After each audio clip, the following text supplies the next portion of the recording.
Well, good morning, everyone. Uh, Today, I thought I would make a short video of an experiment that I'm going to be making. I'm trying to duplicate this knob because I have Philco 461201, I believe it is, receiver turntable that I have been modifying over the years, and one thing I did add, which it never had, is a tone control. So I have some very pathetic, non-period related knobs on it right now. So I need a third one of these, and I thought I would try duplicating it by casting an impression of it. I have already pushed the knob into my selection of mold material, which is simply, wait for it, if you can see that, Play-Doh. It's all I really had available to me at the stores. It should work. I hope it works.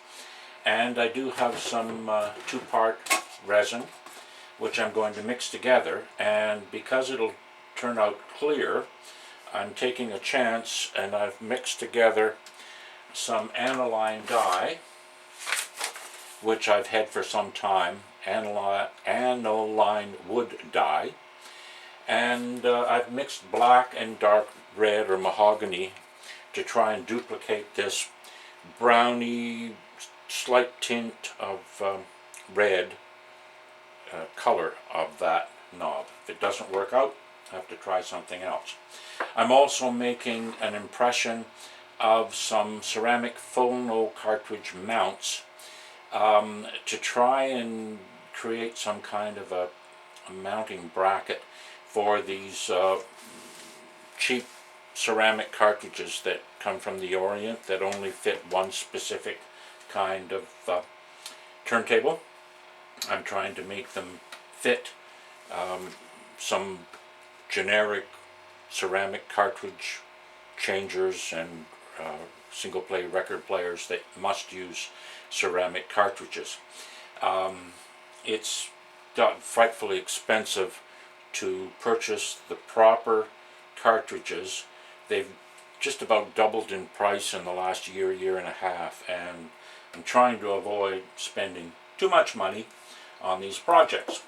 So here we go. First thing I do is, the first thing I do is put the gloves on. I don't want this stuff all over me. My clothes and the gloves, I don't care, but not my hands, thank you.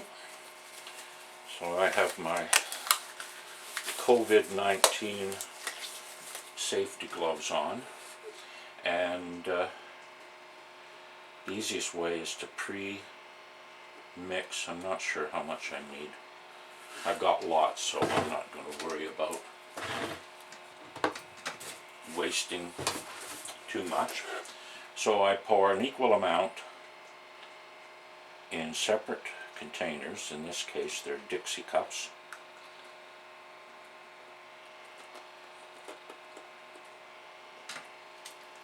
I think that's about right.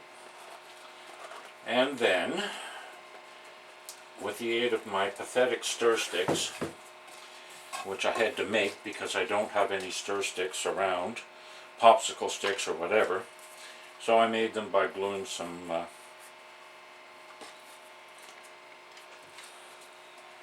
Q-tips together.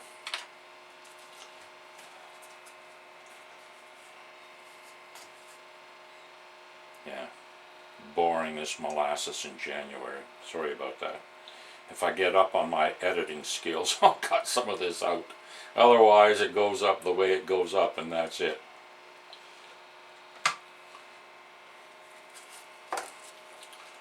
My big challenge is to get the coloring right. I've used this epoxy before, and I know my way around it fairly well. I still wished I had some popsicle sticks or stir sticks of some sort. Okay, so there's what I've got in there. Not a lot. I'm presuming that will be enough. And I don't know whether the aniline dye will set with this or anything. I have no idea. But you need to mix the... Ooh, it's gotten very dark. That's looking more like chocolate to me. So obviously there's a difference between what your dry powder looks like and what it does look like when it's in the medium. So I have to stir this for X number of minutes. And then I will pour into each of my molds the amount I need. If there's extra, like flashing when it cures, it's easily filed down or sanded down. So I'll do that. Now what I did to try and get the shaft, or the D mount, is, where is it? Oh, have I lost it already? Oh dear. Major catastrophe. I don't know where it is. Oh, right in front of me. I couldn't see it. I took an old knob. I don't know whether you can see that against my black glove.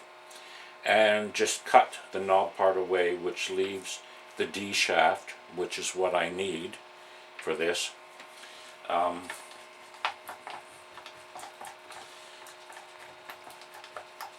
I also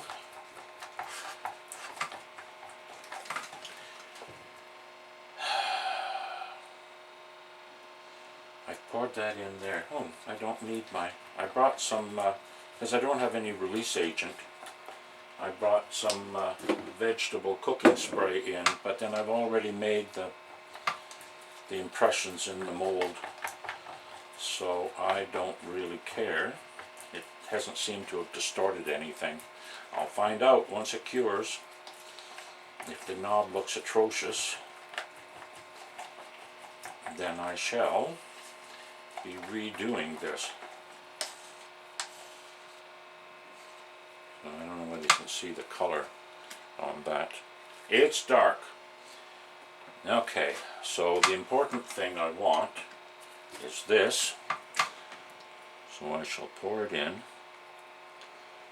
Try not to get too much. There's bubbles in there. I'm not going to try and be too concerned about the bubbles, because the only way to get rid of the bubbles that I have been told is, pardon me for concentrating and not talking,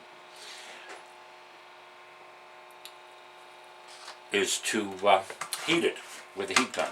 Well, I can't do that while it's in a mold of Play-Doh, because it'll just distort everything. So that looks pretty ugly. Oh well. Okay, I'll let that sit a bit. Now I'm not sure how I'm going to keep the... Whoa, too much. Too much. Too much. I'll have a lot of filing to do with these ones, oh dear. Too much.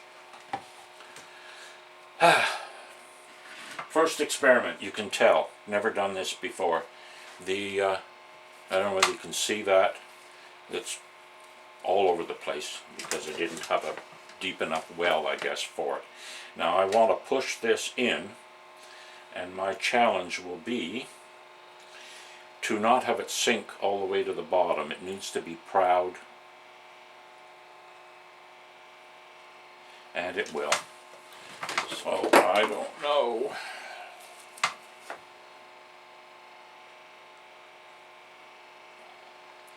Need to let it sit until it's starting to set? That's a good question. I just don't know. I could have put something in the bottom. I don't want anything sticking out from the... knob end. Well, that was really brilliant. Oh dear.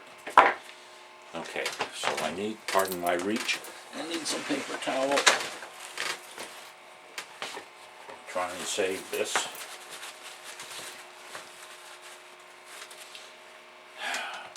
Well, one way or the other, I'm going to be making a mess.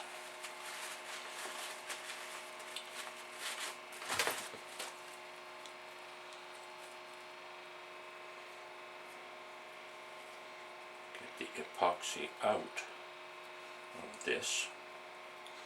Doesn't matter if it's up on the outside. And my cutoff is not flat either, which was just done with a hacksaw in the vise. So I think what I'll do is just stop the video now and do the rest off camera, because I have to wait for that to start setting before I can push this in. Hopefully it takes. And